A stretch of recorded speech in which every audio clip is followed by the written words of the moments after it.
Perfect. And you should be able to share your screen. Let me know if it doesn't work though. Perfect. Yeah, I do see the share screen capability. Okay, perfect. Great. Well, I'll start with a quick introduction.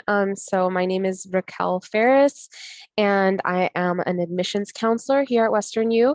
I often get asked if I'm a student because I guess I look young enough to be a student, which I guess I am, but no, I am an admissions counselor. I do interact with a lot of students though, and so often I can try to answer some things from like the perspective of a student that I've heard from them. But I'm excited to be also joined by Dr. Ing later today, as she'll be able to offer the faculty perspective and answer any questions you may have that are a bit more detailed about the college, the curriculum, clinical experiences, and all of that. So I'm excited to have her join us soon. With that being said, I will go ahead and share my screen. Give me a moment.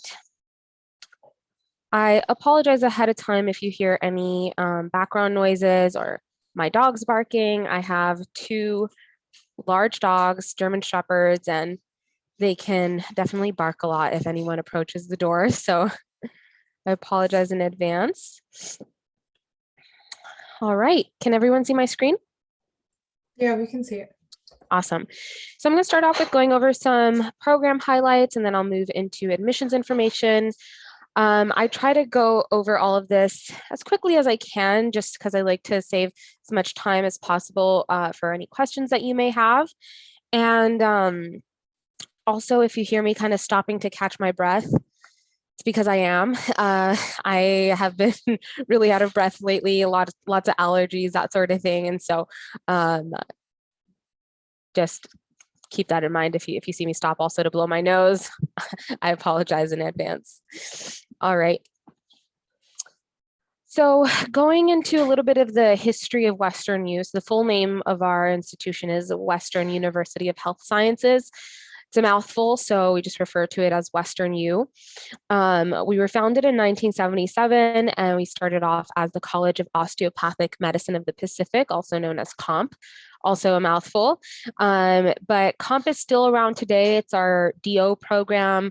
I believe that program has about 200 to 300 students. It's one of our largest programs. And as the decades went on, more and more colleges were founded. 2009 is when the College of Optometry was founded, and present day we have almost 4,000 enrolled students, 9 different colleges, and 27 different programs. So we are one of the largest health sciences graduate institutions on the West Coast. These are some of the degrees that we offer. These are the doctoral degrees, and here are some of the master's degrees that we offer as well. We have a nursing program, PA program, dental, DO, veterinary program.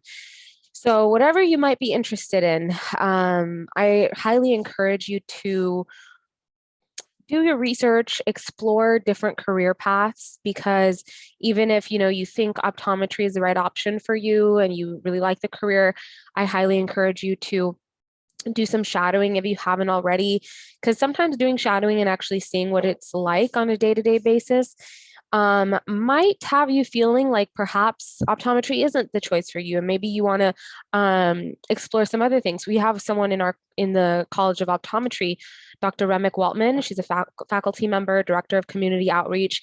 When she was your guys' age, going through what you're going through, she was dead set on becoming a pharmacist. And then she did some shadowing with a pharmacist and quickly realized that it really wasn't for her. The pharmacist was an awesome mentor and told her, hey, with your personality, what I see that you enjoy, I think optometry might be a better fit for you. And so with that guidance, she explored optometry, did some shadowing in that field, it fell in love with it. And now, I don't know, 30, 40 years later, she's had a really successful career in optometry. So why Western U? Well, first, we have an awesome interprofessional education program. IPE programs can be found at a lot of institutions. However, we are in a unique position where we have so many programs on our campus that you don't need to go elsewhere to find that interaction between other healthcare professionals.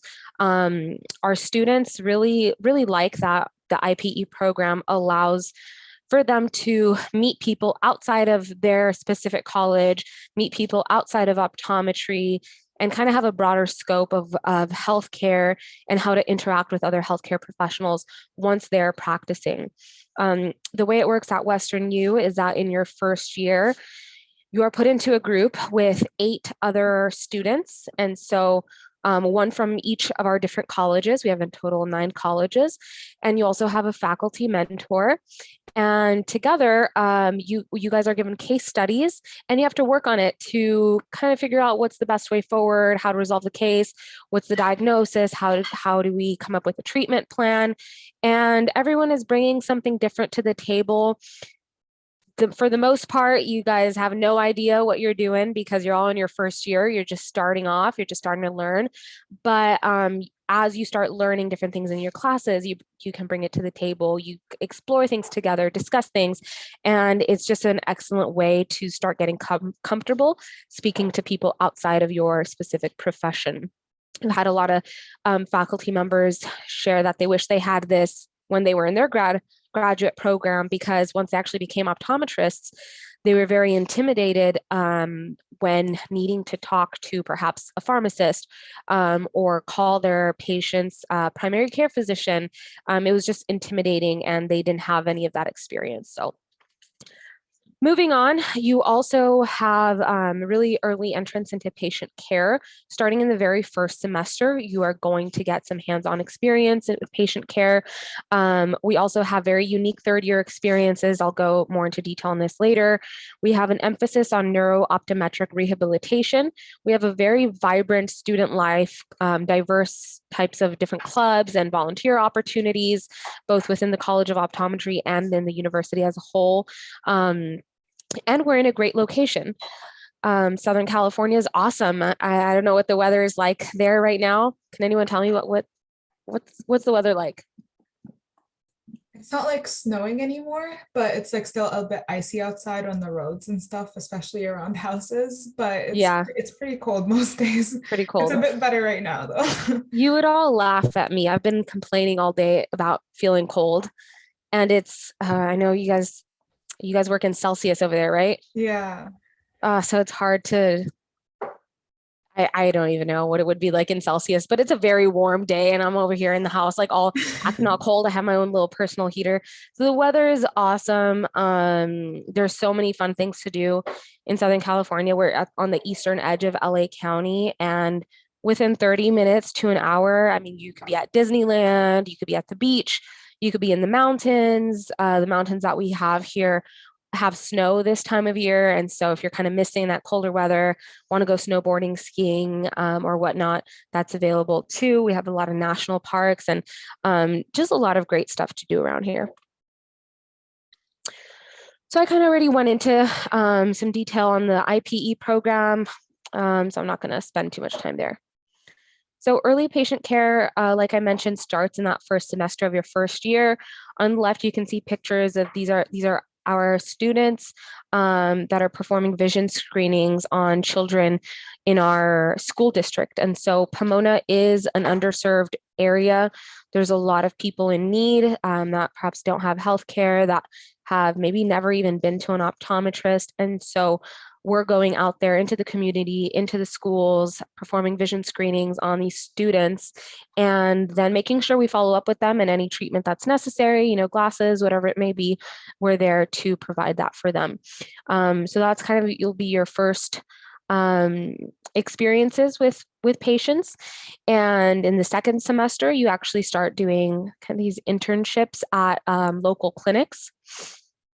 And I'll talk a little bit more about third year and fourth year a little later. So I mentioned earlier how we have a focus on neuro-optometric rehabilitation. That also includes low vision rehab and vision therapy. So if you're at all interested in, how the eye and brain work together and how through optometry, you can really come up with treatments that help people with traumatic brain injuries, perhaps people with developmental disabilities that have problems processing things that with the way they, with the way they see. You can treat a lot of that through optometry. And so I think it's really fascinating. We have classes and labs that focus on this. Half of our on-campus clinic focuses on this. And we also have some clubs.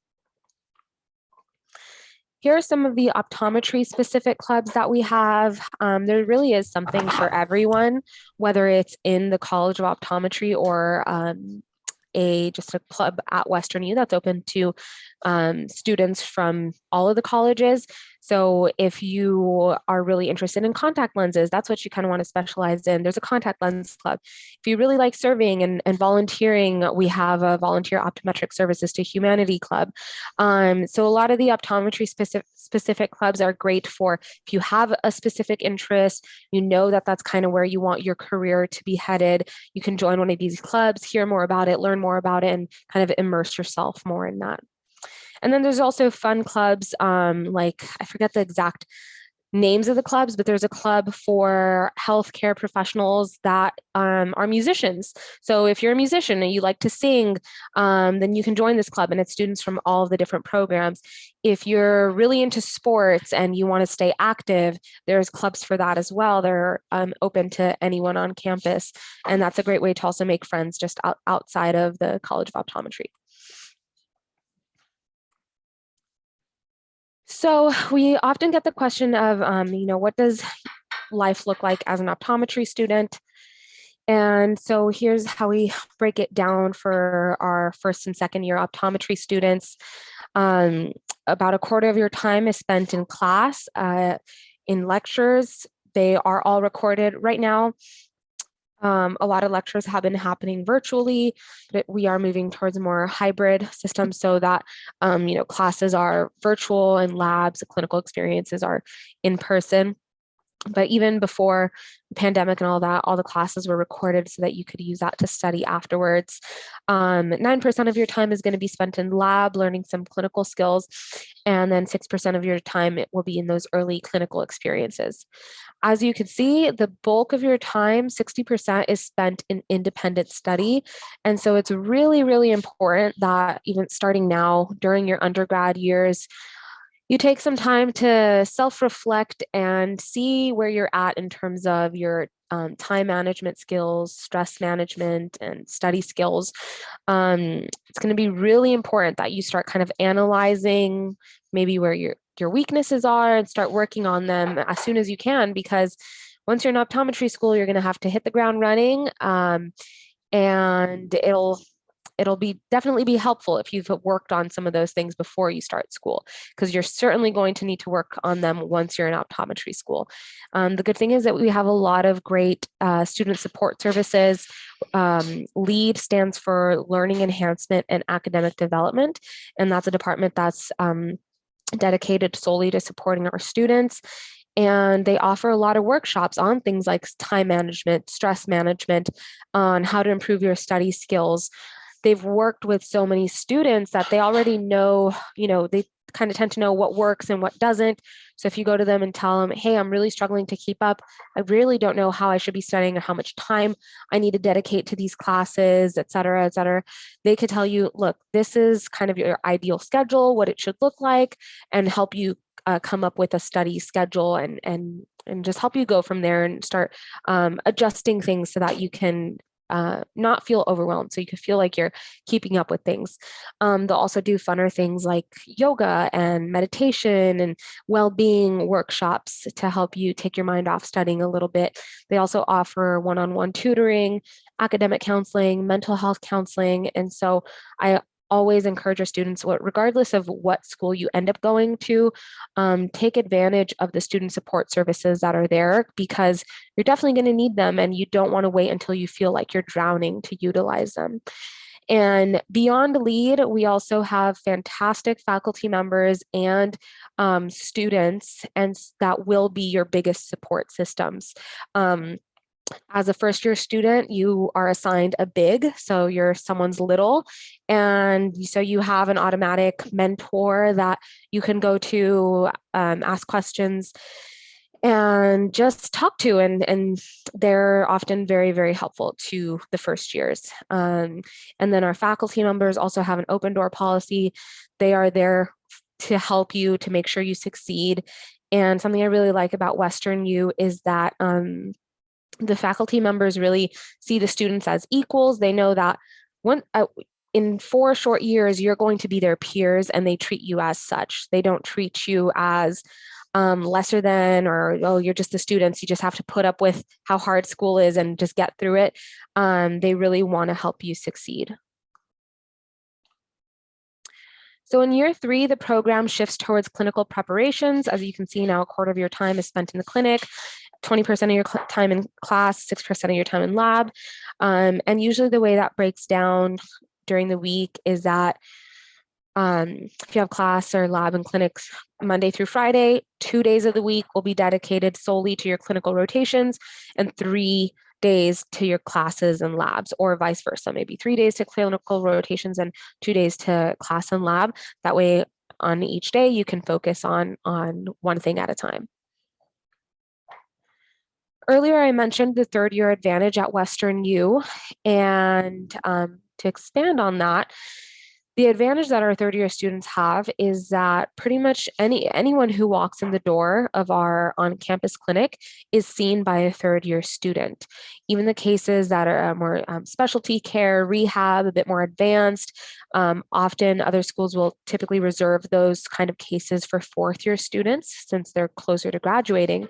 However, at our on-campus clinic called the Eye Care Institute, or ECI, there are no fourth year students. Our fourth year students are doing externships. So they're doing their rotations at external sites. So it's all third year students in the clinic, which means anyone who walks in the door is going to be seen by you. So you're going to have a broad range of different clinical experiences that really help prepare you for practice. Like I just mentioned, year 4, you have your externships, which are off-campus clinical rotations. So the entire year, you're just going to be doing working with patients, developing your clinical skills. You'll have upwards of 1,700 patient encounters, and you'll also have a distance course on practice management. Here's a map that shows some of the sites that we have all across the country. There's a broad range of different types of sites as well. So whatever you're interested in, you should be able to get good experience in that area. We also have some international sites. I know in Asia, in Canada, in Mexico, Guatemala, and a few other places. As I'm sure most of you know, after optometry school, you can start practicing right away. Most of our graduates enter into a private practice or associate doctor positions. However, you can choose to pursue a residency program if you would like. Typically, residency programs are only about a year long, so they're optional. It's a lot shorter than, when I think of residencies, I usually think of medical residencies, which are mandatory and 4 years long. Fortunately, that's not the case in optometry. And some exciting news also is that Western U has just announced that they're starting their own residency program as well. And so I think that's starting next year. So by the time all of you are graduating optometry school, you may want to consider pursuing a residency at Western U. All right, now I'm going to go into admissions. Some admissions details. And I'm going to try to go through this quickly because I do see that Dr. Ng has joined us, and I want to give her plenty of time to talk to you all and answer any questions that you might have. So, give me one sec. When preparing to apply, there's lots of things you need to be thinking about simultaneously. You want to have a plan to complete all of the prerequisite courses. For Western U, you are able to have some prereq courses in progress. They just need to be completed by the end of the spring term prior to matriculating. You also want to make sure that you're developing some good relationships with your faculty members You're getting exposed to the profession, shadowing or some work experience, because eventually you will need to ask for some letters of recommendation, and those letters have a lot of importance. Sometimes students tend to think that the letters aren't even really read; they're not really considered very much, but they are very important. They say a lot about you, and so you definitely don't want to ask someone who just. I've seen letters that say, yeah, I have this student in my class. This is the grade they received. I really don't know anything about them, so I can't say anything else. Sincerely, Dr. So and so. And that's all they said. So if the admissions committee sees that, it's kind of a red flag, that you can get one professor that you developed a good relationship with, and that could speak well on your behalf. So that's really important. Getting exposure, like I just said, shadowing is important. We don't have a minimum number of hours required. However, competitive applicants do have shadowing experience. And competitive applicants also have a lot of community service. That's something that the admissions committee is looking for. So those are things that you want to start working on in your early undergrad years. You also want to start preparing to take the OAT. At Western U, we do require the OAT, which is the optometry admissions test. We require, like I said, 2 letters of recommendation, your personal statement. All of that needs to be submitted through OptumCast. Our cycle dates are June 30th to May 1st of the following year. So it's a really long cycle. We're currently getting towards the end of a cycle. The deadline will be in May. The next cycle will open June 30th. And so it is rolling admissions, which means the earlier you apply, the better, because we start filling up the class early on. Interviews typically begin starting in September. This is a list of the prerequisite courses, but I'm not going to spend any time here because this is also on our website and I can share links to that later. So to be competitive, you want to aim to have a GPA above 3.0. You want to aim for your OAT scores to be at 300 or above. You also want to, like I just said, shadowing and volunteering.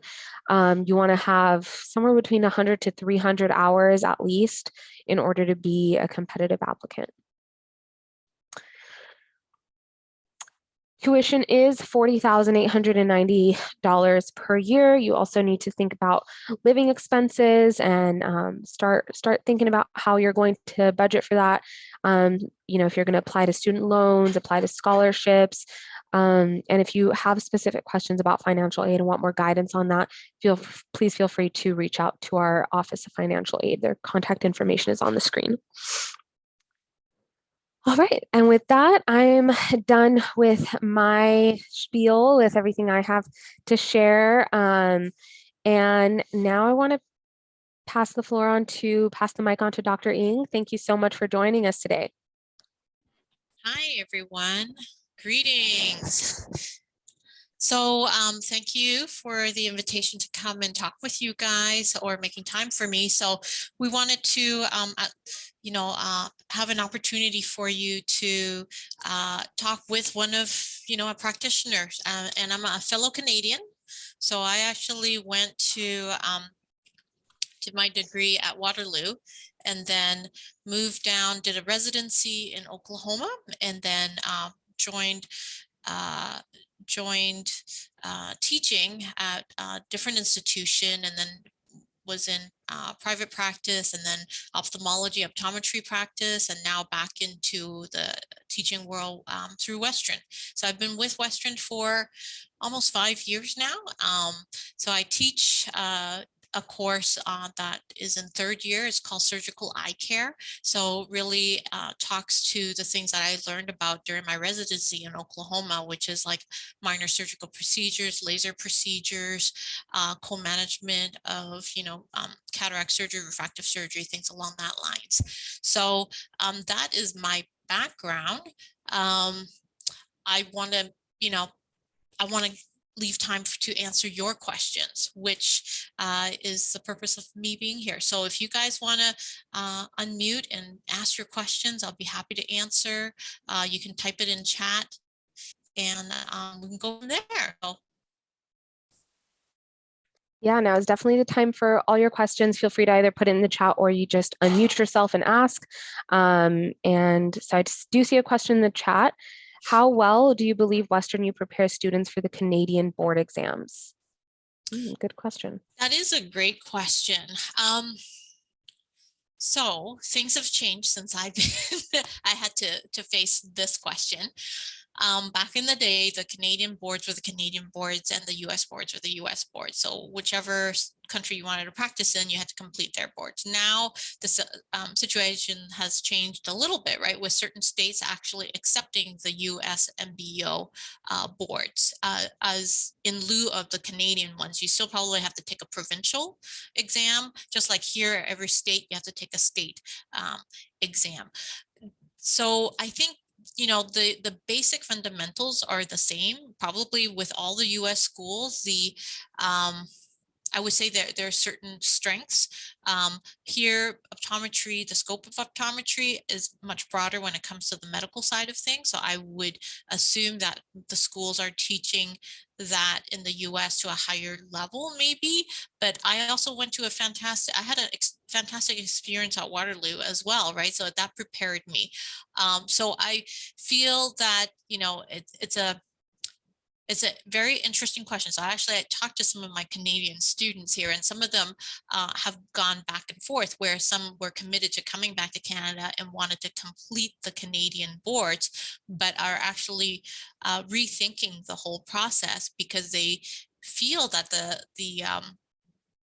it may be more straightforward for them to do the American boards, and then through another avenue of reciprocity. So different provinces, you can have reciprocity. If you have licensure in, say, BC or whoever else accepts the American ones, then you can just take the provincial boards to kind of get in. So I don't know that totally answer it, because I don't want to say that it prepares you 100% like the Canadian school does, because I don't think it would. I think you are going to have, you know, the people who are writing the Canadian boards are the faculty and the practitioners in Canada, right? So there are probably going to be some nuances that if you went to a Canadian school, you're going to answer the question more in line with what the question was meant, you know, to be answered, versus the Canadian ones. But I don't think going to a US school is not going to prepare you for it. I think you just have a different avenue that's kind of interesting, where you could practice in Canada and the US. Hopefully that answered. It was kind of roundabout.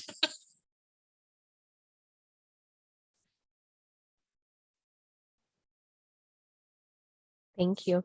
And how would you say that Western U and the College of Optometry prepares their students for boards in general? You know, our board scores, I think, you know, as candidates, you probably do your research, right? Our board scores could be definitely higher. So when I say that, being completely honest, I think the material that is taught is all there, because we have students who pass at the very highest level with 600s and things along that line. So we know that the information is presented. It's how you study. I you know, firmly believe that it's how you process the information and your preparedness to go ahead and take. Now we set all the things that you need up. We have a course that is a review course that starts in the summer and goes into the fall of third year, just on review for national boards. We have eligibility exams that are very similar to board questions that we set up, basically pseudo mock testing, right? So you take these tests, you know, a couple of months before boards, part one in particular, and that gives you feedback on how are you doing. We also encourage, and I do believe it's incentivized for getting KMK, some board preparation courses, and that's built into kind of, you know, the whole process. Like we free time up during the weekends and weekdays even for those activities to occur. So I think we set everything up. We have all the information, and then it's, you know, kind of the student and as well as the faculty working together to push you forward. Now our board scores, are, they have been actually doing trending up in the last like handful of years. So that's always encouraging. So we are adopting new things in the curriculum to help address, how we could do better. I think all schools are. How can we do better, right? So yeah, hopefully that answered. Thank you. Any other questions? Chat is kind of empty. If you have any questions about admissions, the application, how to be competitive, student life, clinical experiences, anything, we're here to answer. I was just wondering, with COVID and stuff, I know a lot of people haven't been able to like volunteer or shadow. So what do you guys look for in someone's application who maybe doesn't have that experience in the clinic? What can they supplement for that? I think I'll try answering from my perspective first, and then maybe you can after. I see you wear glasses, so so I know you've gone to the optometrist, and then probably if you it's the same optometrist that you've been seeing for some time, they have that relationship, they're more likely. So other types of volunteerism also work. So hopefully, prior to COVID, you were already, doing that type of shadowing to try and it may not even be optometry, right? Because I was debating between dental, medicine, optometry. So I shadowed different professions. So I feel like, that also adds up to your motivation on figuring out what's your future, what's your best choice. And then when you decide to apply for optometry, we would assume that you've looked at all different things and compared. There's all other kinds of volunteerism and involvement that you could use to supplement. The other thing is, if you're really stuck, and this is just an idea, I'm just thinking off the top of my head, is currently we do a lot of virtual stuff. And so if your office is doing virtual clinics and things along that lines, that might be an interesting thing to say, hey, if that's something that you can shadow virtually, less intrusive, you're not in the same space, you're not breathing the same air. Basically all they need is, everybody's got Zoom, right? And then and as long as they have a webcam, they could make it happen. That's what we're doing actually at the beginning of COVID, how we taught our students when we couldn't physically bring them in. We actually had the faculty see the patient, and the virtual Zoom sending images, because we have slit lamp video and pictures and optos retinal images, and where the students could still be a participant in the educational and the patient care process. So there could be some, really techie ways of overcoming that, and where you are shadowing, you are observing, but you're still able to do it safely. I don't know if that helps. No, it definitely does. And then I just thought up of, kind of not related, but in terms of the healthcare system between Canada and the States, did you find that was kind of a hard adjustment to do, because they differ a lot? So what was that like for you, going from, I guess, practicing here to the States? Yeah, so that's a great question. So I mean, in Canada, I practiced in Canada for about 4 years before I moved down to the States and did my residency. So it was much more straightforward, right? So back, government was a main payer. Now I think things have changed a little bit, much more private, almost across the board. But so there is some more similarity now than when I went to school in Waterloo, because back in the day, this is how old I am, it was just the government that was paying. So we didn't have to deal with insurance at all. So now that you are dealing more with insurance, it's looking a little more similar to the US system. But of course, in the US system, there's two prongs, right? There's vision insurance, and then there's medical insurance. And so there is a lot of complicated processes down here. It took a little bit of adjustment, but once you get the hang of it, it's pretty interesting. It's pretty interesting. And I feel like you could, whatever you learn in the US, you could bring some of that back into Canada and how you manage your practice when you're dealing with insurance. Because some of it, I think, is still going to be very much relevant. That's good to know. Thanks. Yeah. I just wanted to kind of follow up on the question about volunteering and community service. I get a lot of prospective students asking the same thing because they are concerned. And I think one thing to keep in mind that might put some people at ease is that everyone's in the same boat, right? Everyone is having the same struggle. The admissions committee knows that. But on the other hand, in the perfect world, ideally before the last 2 years, you were already accumulating shadowing, you were already accumulating community service, but that doesn't always happen. I know when I was an undergrad, a lot of students think, I'm going to do that in my last 2 years, right? So if that was your game plan, then you're probably really stressed out. And so in that case, what the admissions committee wants to see is that you've taken some action and some initiative and looked for alternative opportunities. So I know a lot of students that have tried to get shadowing in person. That wasn't possible. So they talked to optometrists and asked, hey, can I have half an hour of your time, an hour of your time, as much time as you're willing to give me, and just a phone conversation or a FaceTime, Zoom call, whatever it may be, and just kind of ask them what their career is like, what their day-to-day life is like, and so that's something that you can put on your application and state, I had this conversation with so-and-so, I had this many conversations with different practitioners, and kind of that allowed me to get as much experience as I could during these times. There's also virtual community service opportunities. I know tutoring is really big, and you can volunteer to tutor students, younger students that come from underserved areas.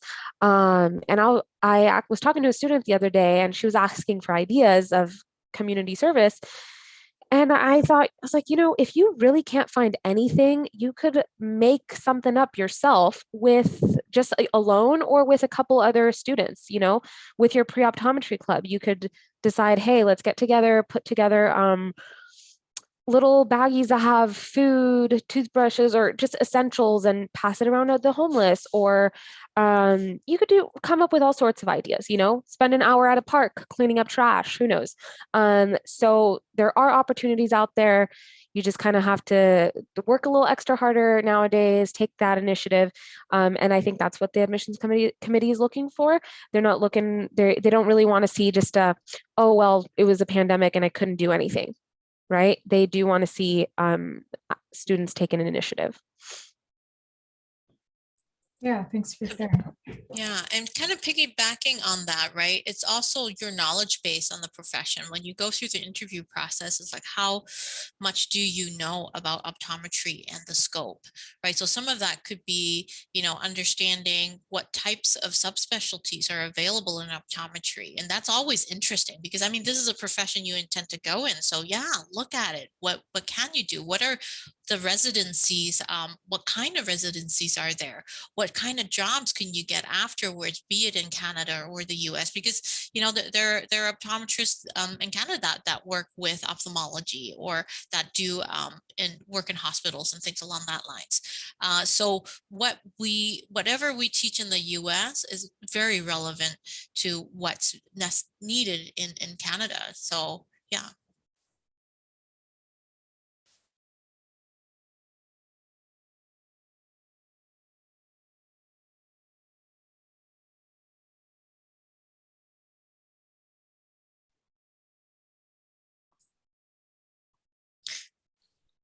Yeah, I think if no one has any more questions, I saw you put your email in the chat, so I'm sure you're open to answering any questions over email.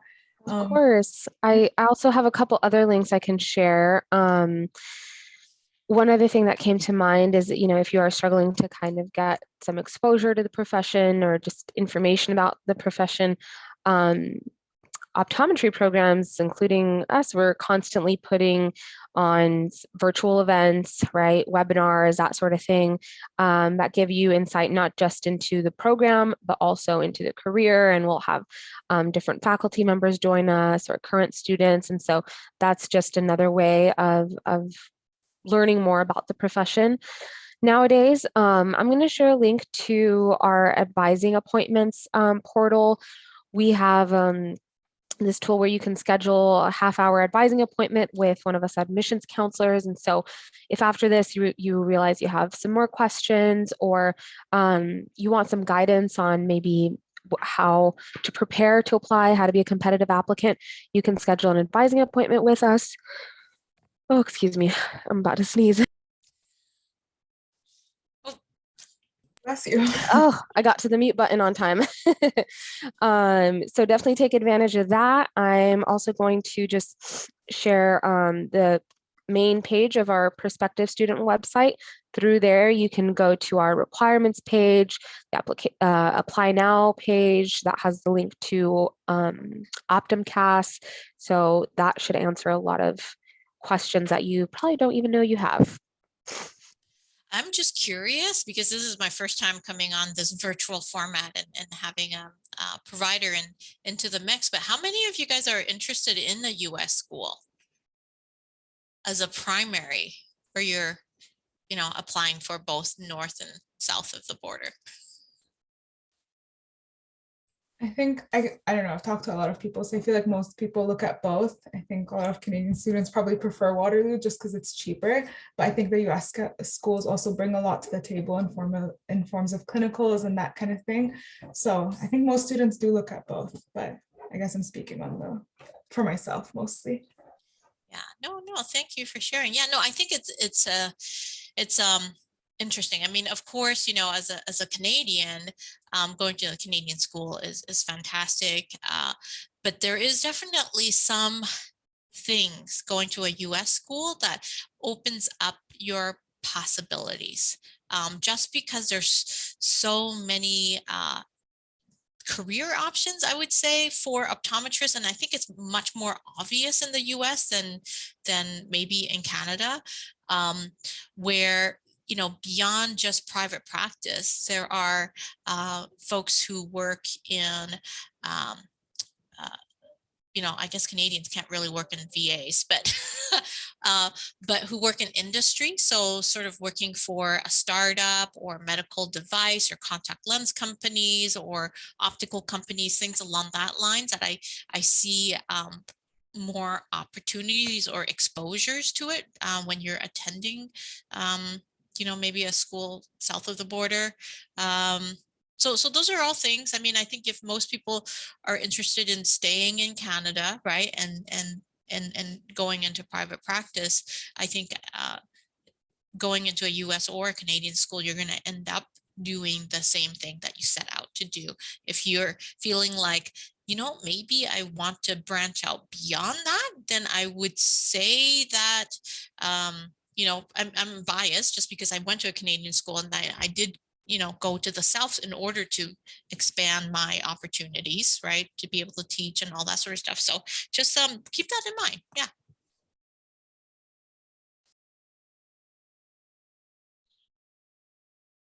Any other questions?